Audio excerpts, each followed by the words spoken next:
Merci. À toi, Claude.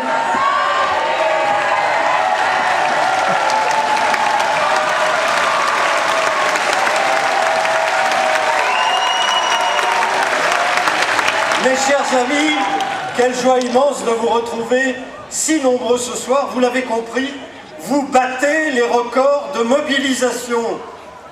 Cette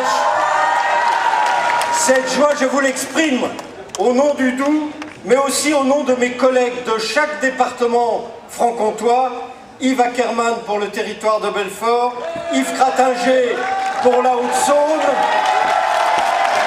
et Christophe Perny pour le département du Jura.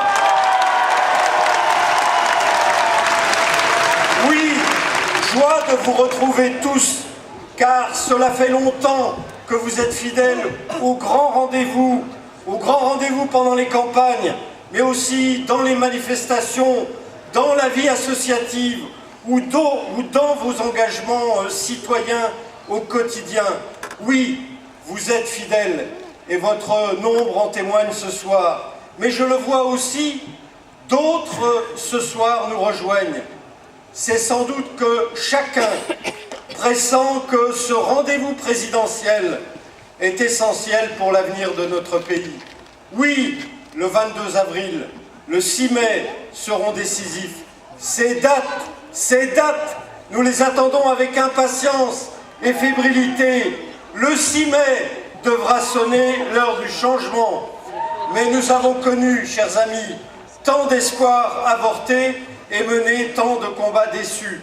Alors, cette victoire, nous avons le devoir d'abord de l'offrir à la jeunesse de notre pays. Et voyez comme elle est nombreuse dans cette salle.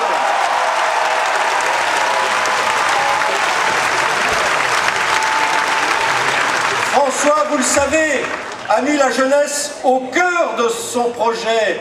Oui, la jeunesse, non pas pour en faire comme certains, une catégorie à part ou pire, liguée contre les autres, mais la jeunesse comme espoir de tout un peuple. Chers amis, à quoi sert la politique si elle n'a pas pour objet premier de préparer l'avenir? Et la jeunesse n'est-elle pas la première incarnation de cet avenir? Mes chers amis, nous traversons une crise financière, une crise économique, mais surtout une crise de confiance. Après 5 années de sarkozysme, notre nation a peur du lendemain. La tentation de repli sur soi guette de nombreux Français. Et aider la jeunesse, c'est tout simplement permettre au pays tout entier de se redonner un avenir. Du coup, le vrai développement durable, c'est celui qui met la jeunesse au cœur. François Hollande incarne le changement que nos concitoyens espèrent. Une France en mouvement, une France solidaire, où chacun trouve sa place. Mes chers amis, la France, elle, n'en peut plus d'attendre. Voilà que la victoire est à portée de main, elle est si proche. Et nous avons hâte, tous, et votre nombre en témoigne, nous avons hâte d'en connaître le parfum.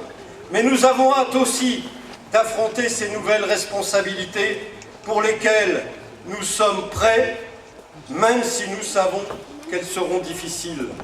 Les sondages, vous les connaissez, ils sont souvent agréables à entendre, mais ne vous y méprenez pas. Veillons à ce qu'ils ne soient pas anesthésiants. Seul compte, non pas les sondages, mais la décision du peuple souverain. Alors jusqu'au dernier jour, il nous faut convaincre, expliquer. C'est au prix de cet engagement que le changement sera possible. Et la victoire ne nous est, je vous le dis, ni promise, ni garantie, ni écrite. C'est pourquoi, pour conclure, je veux, avec vous, remercier tous ces militants, le plus souvent jeunes et socialistes, et ils sont nombreux aussi.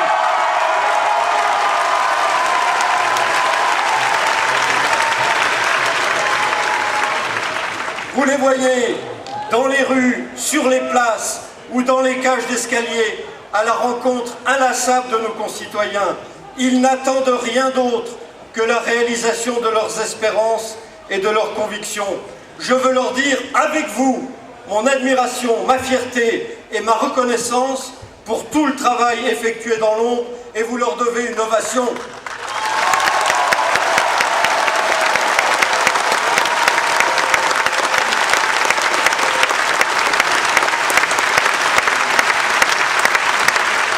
C'est donc avec eux, avec vous tous réunis, que nous devons poursuivre le combat dans les quelques jours qui restent. Et nous avons un devoir de victoire pour tous ceux qui comptent sur nous. Le 22 avril prochain et le 6 mai, nous nous rappellerons, chers amis, aussi que nous sommes des Comtois. Cette terre est une terre de lumière et de progrès. Elle a vu naître sur son sol tant d'inventeurs sociaux qui mettent au premier rang de nos valeurs partagées l'égalité et la fraternité. Chers amis, cela crée pour nous des devoirs. Alors, faisons nôtre cette invitation de Victor Hugo. Ce qui est combat dans le présent est une victoire dans l'avenir. Chers amis,